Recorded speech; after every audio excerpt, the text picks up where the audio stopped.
segundo escreveu João, capítulo 5, do versículo 1 até o versículo 15.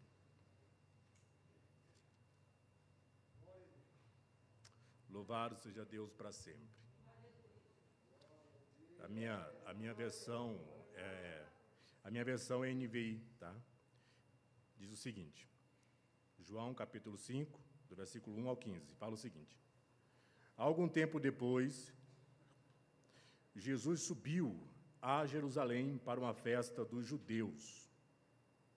Há em Jerusalém, perto da Porta das Ovelhas, um tanque, que em aramaico é chamado Betesda, tendo 5 entradas em volta, ou 5 pavilhões. Ali costumava ficar grande número de pessoas doentes e inválidas, cegos, mancos e paralíticos. Eles esperavam um movimento nas águas. De vez em quando, talvez na sua Bíblia, se for uma corrigida, tem um colchete. De vez em quando, descia um anjo do Senhor e agitava as águas. O primeiro que entrasse no tanque, depois de agitar as águas, era curado de qualquer doença que tivesse. Um dos que estava ali era paralítico, fazia 38 anos. Quando o viu deitado e soube que ele vivia naquele estado durante tanto tempo, Jesus lhe perguntou: Você quer ser curado? Disse o paralítico: Senhor, não tenho ninguém que me ajude a entrar no tanque quando a água é agitada. Enquanto estou tentando entrar, outro chega antes de mim. Então Jesus lhe disse: Levante-se, pegue a sua maca, ou a sua cama, ou seu leito, e ande. Imediatamente o homem ficou curado, pegou a maca e começou a andar. Isso aconteceu no sábado, e por essa razão os judeus disseram ao homem que havia sido curado: Hoje é sábado, não é lhe permitido carregar uma cama, uma maca. Mas ele respondeu: O homem que me curou disse: Pegue a sua maca e ande. Então lhe perguntaram: Quem é esse homem que lhe mandou pegar a maca e andar? O homem que fora curado não tinha a ideia de quem ele era, pois Jesus havia desaparecido no meio da multidão. Mais tarde, Jesus encontrou ele no templo e lhe disse: Olhe, você está curado. Não volte a pecar, para que algo pior não lhe aconteça. O homem foi contar aos judeus que fora Jesus quem o tinha curado. Amém. Oremos mais uma vez. Senhor, em nome de Jesus, nós queremos louvar o teu santo nome e agradecer ao Senhor por esta oportunidade. Deus, como o Senhor sempre faz com os homens que aqui pregam, que o Senhor fale conosco de maneira especial. Que o coração de cada cristão, de cada pessoa que está aqui ou que nos assistem, possa estar aberto para receber esta mensagem. Deus, eu posso pregar a melhor mensagem que eu puder, mas se o Senhor não agir, todas as minhas palavras serão em vão. Então, que o Senhor possa pegar esta mensagem e fazer com que ela, Deus, crie raiz nos corações. Traga em nós fé, traga em nós um sentimento de amor por Ti e desejo por santidade. No nome de Jesus. Amém. Por estar sentados, queridos. Antes de começar, quero cumprimentar aqui o João Júnior e a Patrícia. Deus abençoe vocês, tá? Surpresa agradável ver vocês aqui no culto, tá? Fica à vontade. Essa é a casa de vocês. Queridos, vamos expor um pouco esse texto, esses 15 versículos que a gente leu do Evangelho de João. Pode deixar apagado mesmo, o clima estava melhor apagado. Irmãos, a gente vai expor esse texto e vai tirar algumas lições importantes dele. Se eu for dar um tema a esta mensagem, o tema será Esperando ser curado. Esperando ser curado. Deixa eu perguntar uma coisa para vocês, não precisa me responder, mas só pense e responda para você mesmo. Há quanto tempo você tem esperado por um milagre em sua vida? Irmãos, não há nada pior, eu não sei vocês, do que esperar por muito tempo, principalmente quem tem crises de ansiedade. É horrível. Quando a gente tem que esperar, imagina você vai no médico e você marca o horário 9 da manhã e dá 10 e o médico não te atendeu ainda. E você está lá esperando ansioso. Ou você está esperando por um trabalho, enfim, por algo em sua vida. Porque a espera tira de nós o controle. Quando alguém fala para você espere, ou seja, não está no seu controle. Isso gera na gente uma ansiedade muito grande. É ruim esperar. Se eu perguntar aqui nessa noite, quem gosta de esperar? Eu tenho certeza que eu não vou ver nenhuma mão levantada. Porque é ruim esperar. A gente gosta de fazer acontecer. Mas há algumas circunstâncias em nossas vidas que exigem que a gente venha esperar por uma agir de Deus, por um milagre de Deus. Mas há um grande problema enquanto nós esperamos, porque pessoas ficam visando demais coisas grandiosas acontecerem em suas vidas e elas acabam esquecendo dos pequenos milagres que acontecem todos os dias. Ela esquece de agradecer a Deus, porque ela está esperando algo tão grande que acaba perdendo o foco das coisas pequenas também. Para ilustrar o que eu estou falando, imagine um rio enorme. Antes dele se tornar grande, ele surge de pequenas nascentes. Então, querido, busque coisas grandes sim, mas nunca se esqueça dos pequenos milagres que Deus realiza para você. Amém? Então, você está esperando um milagre em sua vida, talvez, não sei por quanto tempo, mas talvez 5 anos, talvez 10 anos, enfim, ou 50 anos.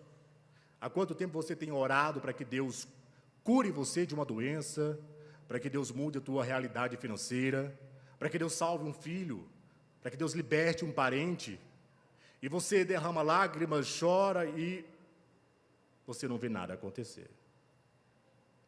Eu reconheço que é frustrante esse tipo de situação, mas a pergunta que pode surgir para a gente é por que ainda não aconteceu nada?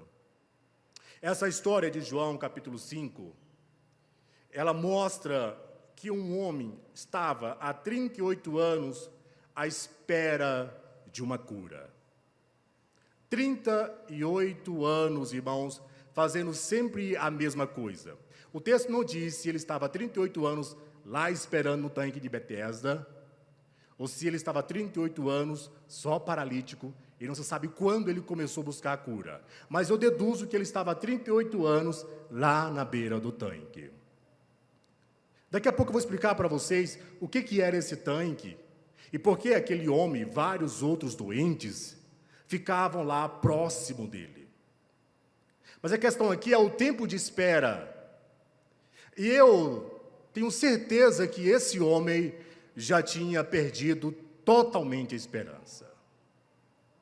Ele já não tinha mais alegria. Olha, ele era um deficiente físico.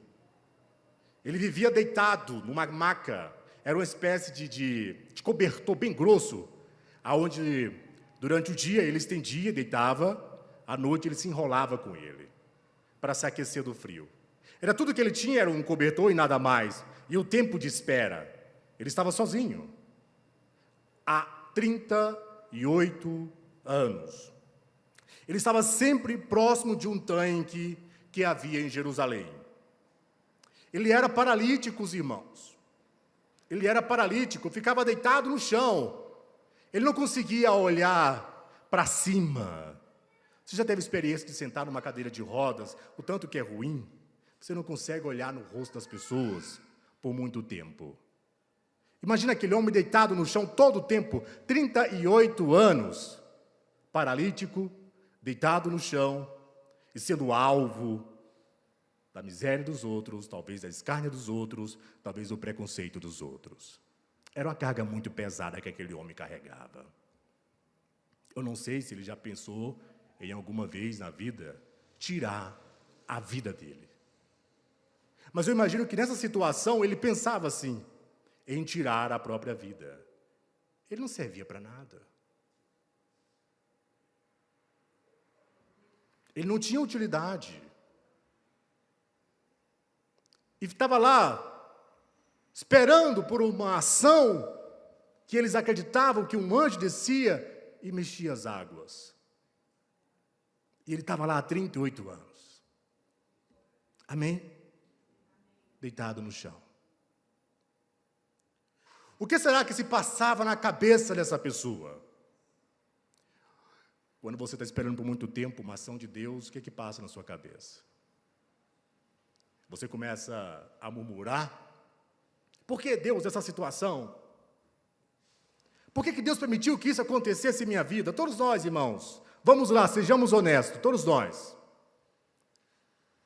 Pensamos, e às vezes nós reclamamos, sim. A gente fala que não pode reclamar, mas a gente é bom para reclamar, não é? E quando o tempo demora, a gente vai ficando estressado, porque não está no nosso controle, a gente não pode fazer nada. Se a gente pudesse pelo menos acelerar o tempo, a gente aceleraria, para ver se andasse mais rápido. A gente não pode, não é igual o vídeo no YouTube que a gente acelera, né? Não tem como acelerar o tempo, tem que esperar. E é dolorido quando Deus fala espera. Mas até quando, Deus? Espera. Só espera.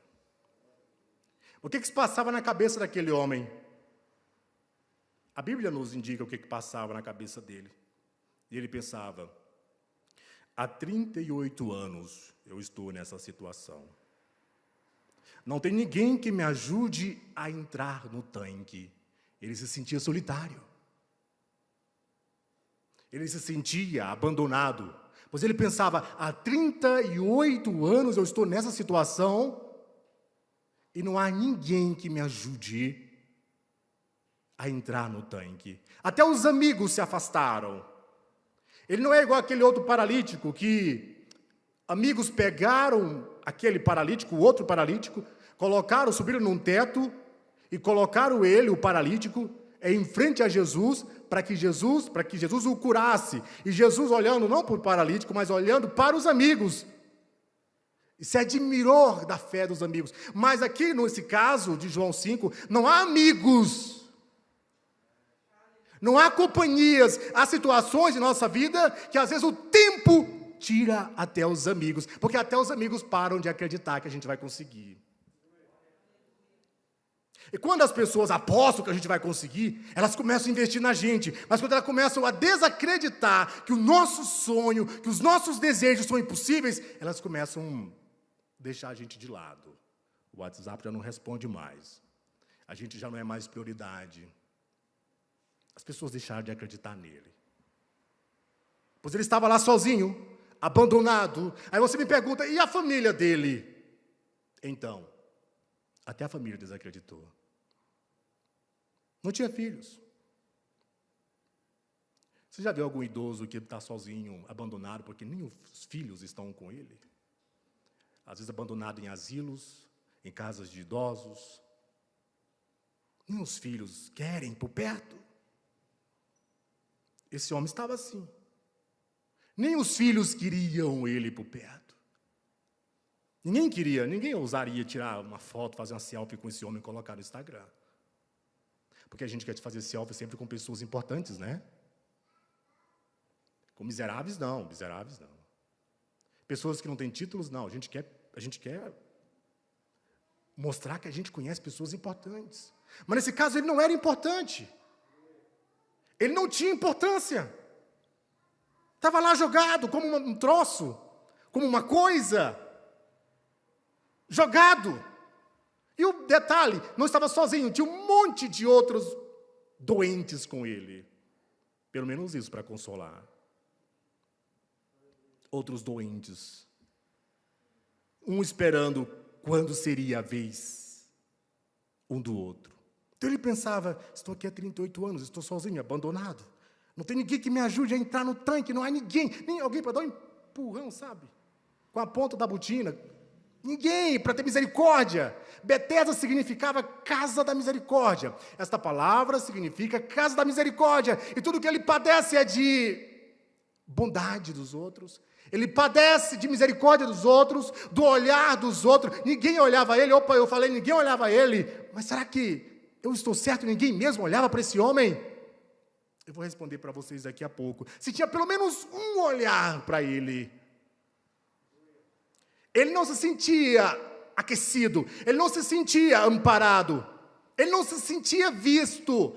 A gente, irmão, quando está numa situação difícil, a gente às vezes até tem alguém que olha para a gente, mas a gente não sente que olha. Porque a gente começa a ter tanta autopiedade, que a gente acha que a gente é vítima dos outros. Se a gente está mal, e você passa na rua, alguém ri e fala, alguém riu de mim. Você está rindo de quê? Já viu pessoas desconfiadas assim? Está olhando o quê? Tem gente assim, irmão. Porque ela acha que o mundo é inimiga dela. Porque a carga dela é tão pesada que ela acha que todo mundo é inimigo. Ela não conseguiu por quê? Porque não conseguiu, porque o outro entrou na frente. Porque o outro chegou primeiro. Ele estava assim. O tanque era de Betesda. E esse homem acreditava, junto com vários outros doentes, que quem entrasse na água, quando aquela água era movida, ficaria curado.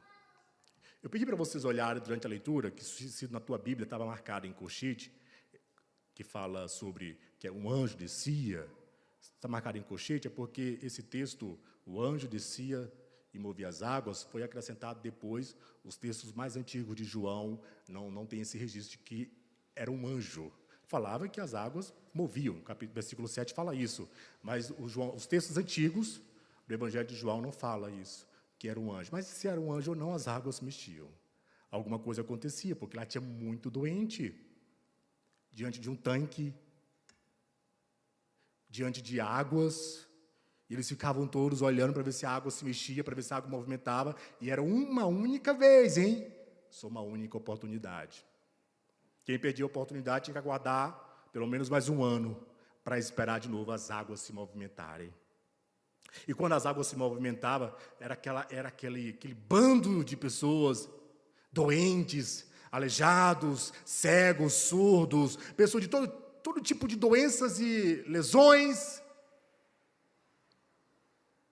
A primeira que chegasse, caísse na água, diz o texto, era curada.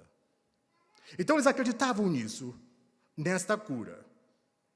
Mas eles sempre, esse coxo, esse homem paralítico, ele sempre ficava por último. Ele nunca conseguia. Você sempre teve aquela sensação de quase. Irmão, o quase é pior do que você não tentar. Quase o Palmeiras foi campeão mundial. Quase. O quase é horrível. Você fica naquele... E se tivesse acontecido? E se eu tivesse me esforçado um pouquinho mais? Aí dá aquele sentimento de frustração. Se sente frustrado. Se eu tivesse acordado mais cedo. Se eu tivesse estudado mais. Se eu tivesse me esforçado mais. Quase deu certo. Aquele homem ficava com esse sentimento dentro dele. Quase. Mas eu sempre fico por último. Você sente que às vezes você fica por último em tudo? Parece que Deus não te ama. Aí vem alguém, fala coisa boa para você. Olha, mudei de emprego, meu salário dobrou, minha empresa está indo muito bem. E eu, Senhor? E eu? Quando vai ser minha vez? E eu? Irmão, troquei de carro zero. E você lá naquela lataria que você tem. Deus e eu? Vamos lá, irmãos. A gente tem isso, não é? E eu, Senhor? Não é inveja do outro, mas é o que você também quer. E eu, Senhor? Vou ficar no quase? Quase deu certo, quase fui feliz. Esse homem tinha essa sensação. Quando aquelas águas se mexiam, era aquele bando de doentes. Eu falo doente, não é questão pejorativa, mas é porque a palavra fala doente. Para se jogar na água. E ele não mexia as pernas, só mexia os braços, ou ele ia rolando. Quando ele começava a se esforçar, quando ele estava chegando próximo, quando ele estava quase caindo na água, quase que estava tocando, alguém caía. E ele ficava, não foi dessa vez. Mas o próximo ano vai dar certo. De ano em ano se acumulou 38 anos nessas tentativas frustradas. Eu não sei se eu ainda continuaria lá. Eu vou ser honesto para vocês. Eu não sei se eu tenho essa fé toda desse homem para ficar esperando 38 anos, sempre no quase, não, de ano em ano, de quase, não. Ele sempre ficava para trás. Imagine também um sentimento de culpa que tinha dentro dele. Por que, Valdeilson, culpa? Porque ele sabia que o motivo dele estar naquela situação era a culpa de um pecado que ele havia cometido. Vocês vão ver no texto mais à frente que Jesus encontra com ele e fala: olha, não peques mais. Jesus não está dizendo para ele o seguinte: olha, não seja pecador, não é isso que Jesus está dizendo. Jesus está dizendo o seguinte: olha, não cometa aquele pecado que você cometeu, que fez você ficar paralítico. E qual seria o pecado? Alguns pregadores falam que naquela época tinha uma doença que acometia homens que frequentavam bordel, tinham relações sexuais com prostitutas. Eles pegavam uma doença e acabavam ficando paralíticos. Talvez foi esse pecado que levou esse homem a ficar paralítico. Ele não só ficou paralítico, ele perdeu a família, perdeu os filhos, perdeu o respeito dos filhos. Porque o pecado não só nos torna paralíticos, tira de nós a nossa moral. Tira de nós, irmãos, o respeito dos filhos. Eu ainda não sou pai, mas eu imagino quem é pai, a coisa pior do mundo é os filhos não respeitarem você. É o filho colocar o dedo na sua cara, não porque o moleque não tem motivos, ele não pode, mas ele tem motivos. Porque você pecou, você errou, você traiu. É horrível não ser respeitado dentro da própria casa. A mãe não ser respeitada, o esposo não ser respeitado. Imagina o sentimento de culpa que esse homem estava sentindo. Cadê os filhos? Cadê a esposa? Porque quando os amigos vão, quando aquelas pessoas que te apoiavam somem, pelo menos tem a família. Pelo menos tem o filho, a filha que abraça, a esposa que abraça. Mas no caso dele, não tinha ninguém. Porque o pecado dele não só tornou ele paralítico, mas também tirou dele a família dele. Imagina o sentimento de culpa que havia dentro dele. 38 anos mastigando, convivendo, remoendo a culpa. Já não bastava estar isolado, já não bastava ser paralítico, já não bastava estar sozinho. Ainda há um sentimento de culpa que o atormenta enquanto ele dorme, ou nem deixa ele dormir. Esse era o estado físico, o estado emocional daquele homem. Pois ele sabia que o motivo dele estar naquela situação era a culpa de um pecado que ele tinha cometido. Ficou paralítico, perdeu a família, não tinha quem poderia ajudá-lo, sequer a cair na água. Ninguém, irmãos, ninguém. Poxa, até eu estou com pena dele. Ninguém. Havia festas em Jerusalém, pelo menos 3 grandes festas, que reuniam o povo judeu do mundo todo em Jerusalém. E as pessoas costumavam banhar naquelas águas do tanque Betesda para se purificar e entrar no templo para adorar. Mas depois que começou a reunir aqueles tanto de doentes, mendigos, paralíticos, cegos, as pessoas pararam de ir lá. Elas vão em outro tanque chamado Siloé, mas Betesda ficou abandonado. Ninguém mais faz questão de ir lá. Ficou paralítico, perdeu a família, não tinha ninguém para jogá-lo na água. Vocês me acompanham? Vocês estão tão calados que eu estou até assustado. Tudo que ele via era gente em situação igual a ele. Imagina alguém está numa situação tão miserável, aí quando ele olha para o lado, tudo que ele vê é um miserável. Pelo amor de Deus, eu estou miserável, a situação está difícil, tem esse aqui que está pior do que eu. Imagina 2 paralíticos conversando um com o outro, e aí, quando vai ser sua vez, a próxima vai ser a minha. E nunca acontece. Veja essa situação. Não é possível ler isso sem imaginar o retrato da miséria e da impotência humana. A humanidade toda, querido, toda a humanidade, à semelhança da multidão de doentes, está cega, está coxa, está enferma espiritualmente, sem poder resolver seus problemas ali ao redor de um poço de falsa esperança. Eu falo falsa esperança porque há teólogos que dizem que era um anjo que movia as águas, há teólogos que diziam que não era um anjo que movia as águas. Então, se não era um anjo, tudo que eles tinham era um poço com água e falsa esperança. Mas se era um anjo, eles só viam uma vez por ano, e era só um que entrasse, só um, o primeiro que chegasse. Então eles estavam diante de uma incerteza, de uma falsa esperança. Isso parece muito com a humanidade que está agarrada no mundo sem Cristo. Cega, coxa, perdida. É, pois, um retrato da humanidade em pecado. Esse é um retrato da humanidade em pecado e em miséria. Mas vamos mudar o quadro desse homem, porque eu já mostrei que ele sofreu bastante. Mas quando a vida daquele homem já estava na extrema decadência, ele se encontrou com o Senhor da cura. Olha, a gente vê no início deste capítulo 5, que depois de 4 meses na Galileia, onde tinha curado o filho de um funcionário do rei, Jesus vai para Jerusalém para participar de uma festa do povo judeu. Jesus estava na Galileia, tinha feito uma cura, e aí aconteceu uma festa em Jerusalém. Jesus, então, depois de 4 meses na Galileia, vai para Jerusalém. É aí que diz o versículo 1 do capítulo 5.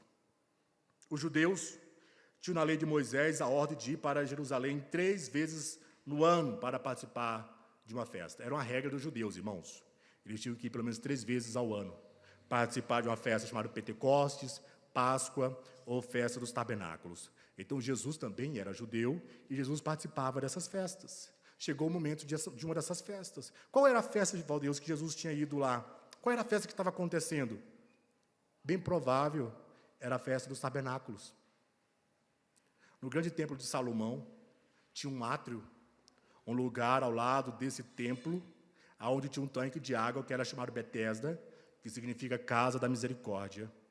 Esse tanque ficava junto à entrada que tinha sido reconstruída por Neemias. Essa entrada era um portão que se levava as ovelhas para serem sacrificadas, chamada Porta das Ovelhas. Esse tanque de Betesda, o tanque de Betesda é o nome do tanque de Betesda, ficava próximo à Porta das Ovelhas. Como havia muito sacrifício de ovelhas, as ovelhas passavam por essa porta. E esse tanque ficava próximo a essa porta, próximo a essa entrada. E o tanque tinha 5 pavilhões, tinha 5 entradas diferentes. O tanque de Betesda era usado para os banhos cerimoniais que os judeus faziam. Como já disse, os judeus tinham, quando eles iam para o templo em Jerusalém, para essas festas, eles tinham que passar por um ato de purificação. Então tinha o tanque de Siloé, tinha o tanque de Betesda, onde eles tomavam banho para se purificar, entrar no templo e participar do sacrifício. Betesda, mas aquele tanque de Betesda havia se transformado em um lugar de peregrinação. Você já viu quando você fala, ali teve uma cura naquela igreja, uma cura assim que foi extraordinária, o que acontece? Logo vem multidões e multidões de pessoas. Se você vê um curandeiro, tem um curandeiro na cidade tal, as pessoas levam pessoas doentes, vai autoridades, vai a imprensa. Vocês lembram de alguém assim aqui em Goiás? A imprensa inteira vai lá entrevistar, que as pessoas são atraídas pelo milagre, elas querem se livrar da doença delas. E aqui também aconteceu isso nesse tanque de Betesda. As pessoas iam, era uma peregrinação muito grande, centenas de pessoas se aglomeravam ao redor do tanque, na espera do mover as águas e da realização de milagres. Imagina, irmão, aquele tanto de doente olhando para cima, esperando a hora que o anjo desceria, ou olhando para baixo, esperando a hora que as águas se movimentariam. Imagina o cenário. Você já foi num hospital e viu tanto de doentes? É pior do que aquilo lá, porque no hospital pelo menos é organizado. Aqui não era organizado. Era um monte de doentes. Detalhe, irmãos. Ninguém gostava de ir naquele lugar. Ninguém, as pessoas evitavam.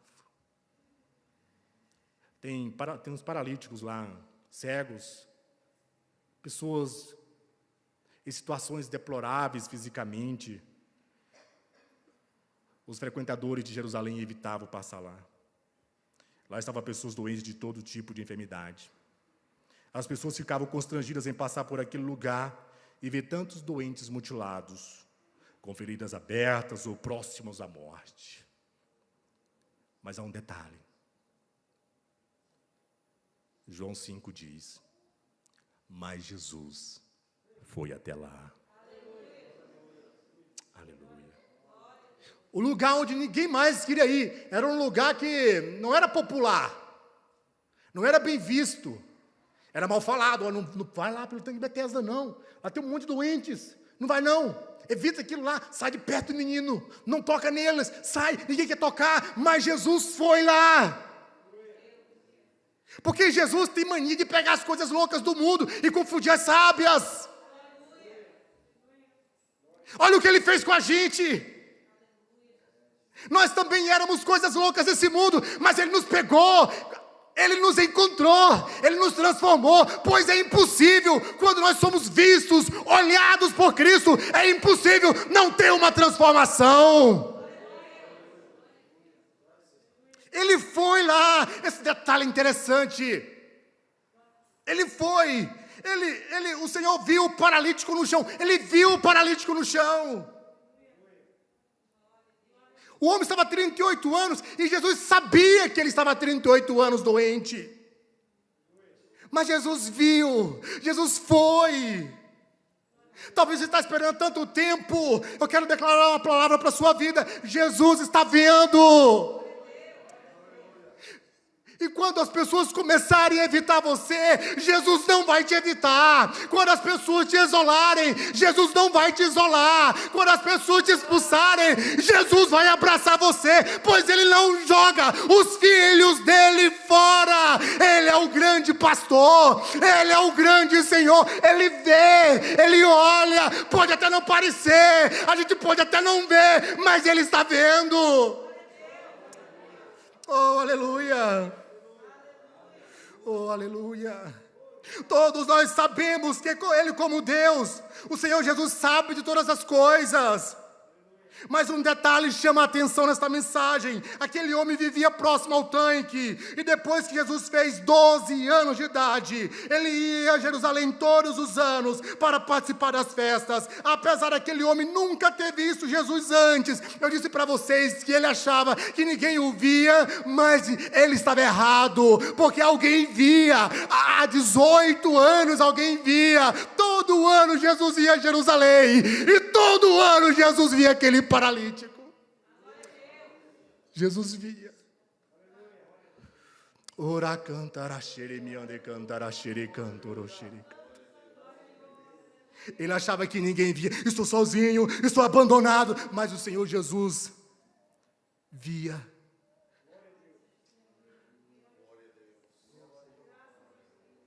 Apesar daquele homem nunca ter visto Jesus antes, havia mais de 18 anos que Jesus via aquele homem naquela situação. Apesar de não curar ele antes, Jesus via. Aí você pode me perguntar, poxa vida, Jesus via que Jesus não curou antes. Há 18 anos Jesus ia e Jesus via. O fato de ainda não ter acontecido milagre na sua vida não significa que Deus está ausente, só significa que Deus está esperando o tempo certo de mover as águas da sua vida, as águas da sua história. E quando Ele mover, e quando Ele mudar, as pessoas terão que olhar para você e dirão, grande é o Senhor na vida dela. Realmente Deus via, Deus assistia, irmão. Você não sofre sozinho, você não chora sozinho, você não está abandonado. Olha só o que diz Lucas 2, capítulo 4 ao 42. O menino crescia e se fortalecia, falando de Jesus, e se enchia de sabedoria, e a graça de Deus estava sobre ele. Todos os anos seus pais iam a Jerusalém para a festa da Páscoa. Quando ele, Jesus, completou 12 anos de idade, eles subiram à festa conforme o costume. Ou seja, quando o menino fazia 12 anos de idade para o povo judeu, o menino estava adulto. Então ele podia ir participar das festas também. Depois que Jesus fez 12 anos, Jesus ia todos os anos para Jerusalém. Jesus sempre frequentava, dava uma olhada naquele tanque e via aquele paralítico. O paralítico dizia, não tem ninguém que me joga na água, ninguém me vê. Mas havia alguém que via. Você pode achar, ninguém está vendo minhas lágrimas. Como não? Se a Bíblia diz que o Senhor vai enxugar as suas lágrimas. Como Ele vai enxugar lágrimas se Ele não vê lágrimas? Se Ele vai enxugar é porque Ele vê. Jesus está vendo.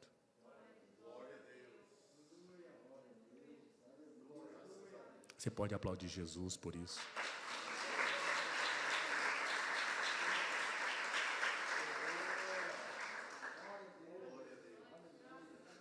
O Senhor sabia tudo sobre aquele homem.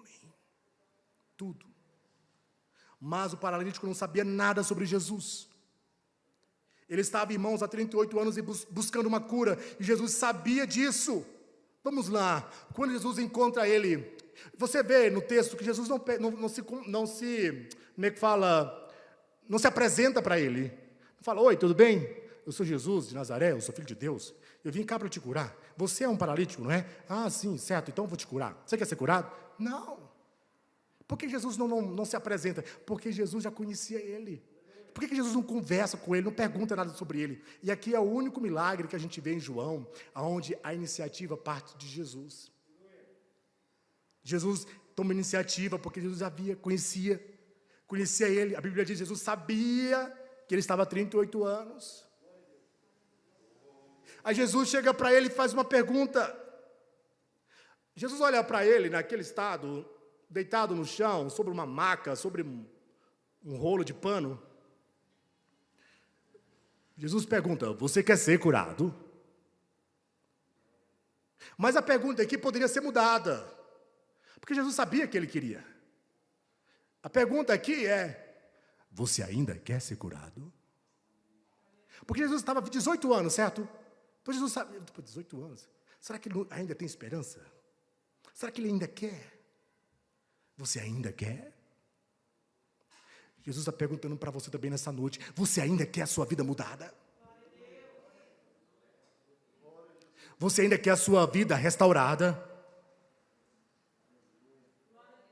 Olha a resposta daquele paralítico. Olha o que ele disse para Jesus. Senhor, não tenho ninguém que me ajude a entrar no tanque. Quando a água é agitada, enquanto eu estou tentando entrar, outro chega antes de mim. Mas não foi essa pergunta. Não foi. Não foi, né? Por que você ainda não foi curado? Não foi isso. É você que quer ser curado. Ele começou a apresentar e conversar para Deus os motivos porque ele ainda não foi. Mas o que Jesus queria era, você ainda quer ser. Você ainda tem fé. Pois ali estava quem era maior do que o tanque. O homem estava 38 diante do tanque, mas naquele momento ele estava diante da fonte das águas vivas. Aquele que é maior do que o tanque, aquele que é maior do que o anjo, aquele que é Senhor do universo, o Senhor do universo, para diante de um paralítico deitado no chão, e para olhar nos olhos, Jesus teve que abaixar e olhar para ele e dizer, você quer ser curado?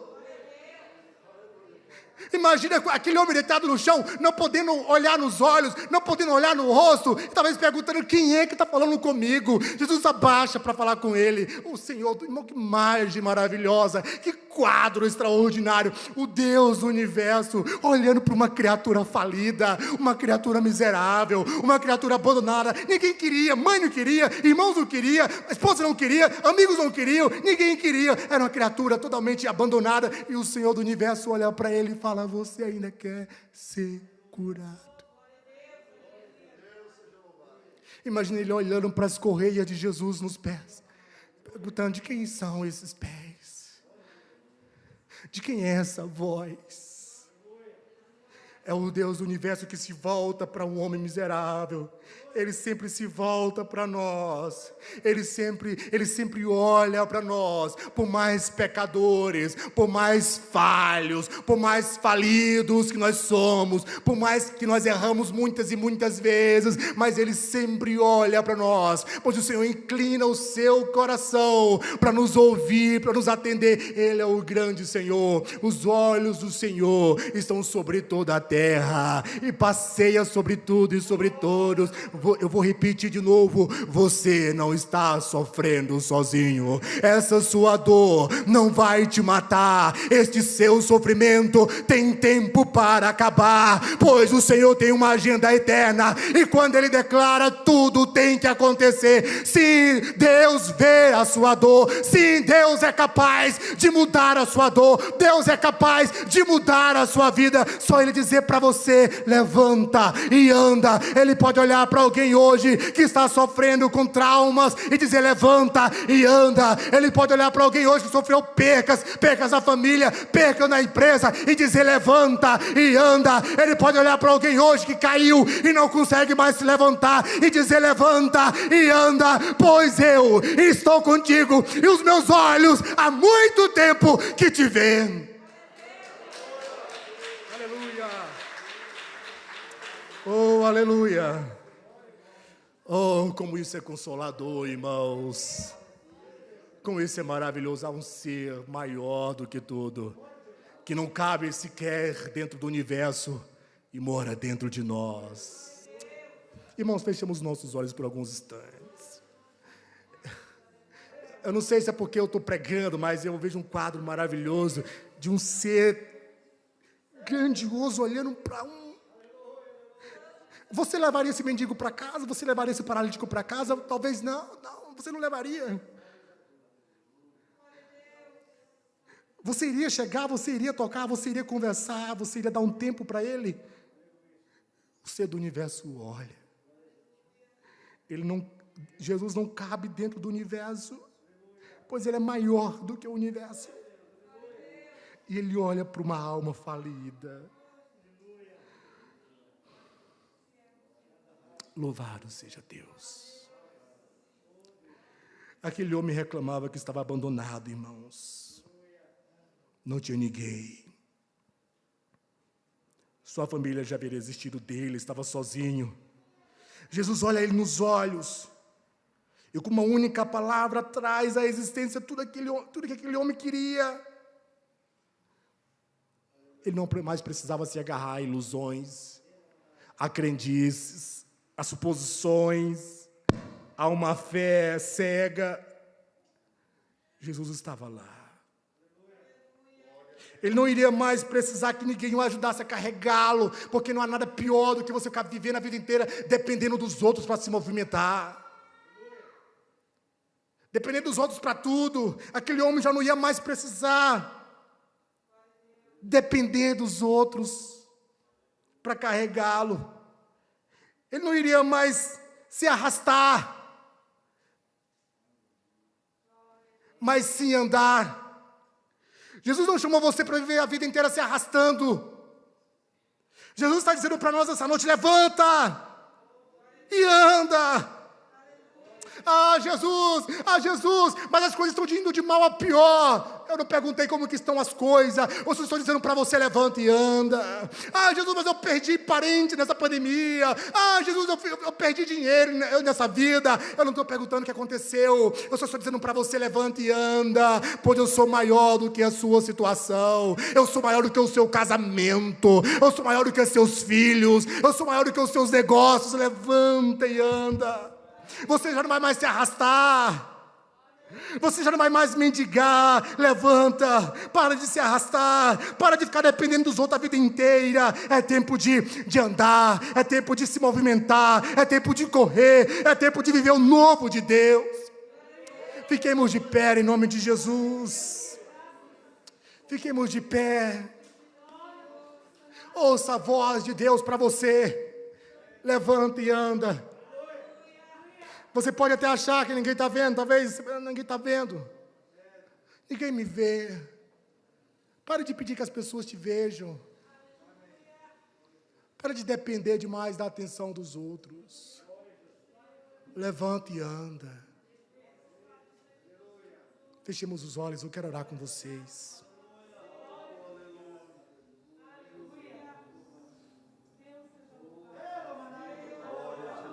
Fique à vontade para adorar o Senhor Jesus, meu querido. Levanta e anda.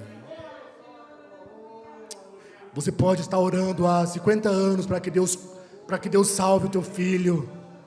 Jesus vê. Você pode estar a vida inteira lutando com problemas financeiros. Jesus vê. Talvez uma mente aqui pode perguntar: será que realmente Ele está me vendo? Será que realmente Ele me vê? Levanta e anda. Jesus.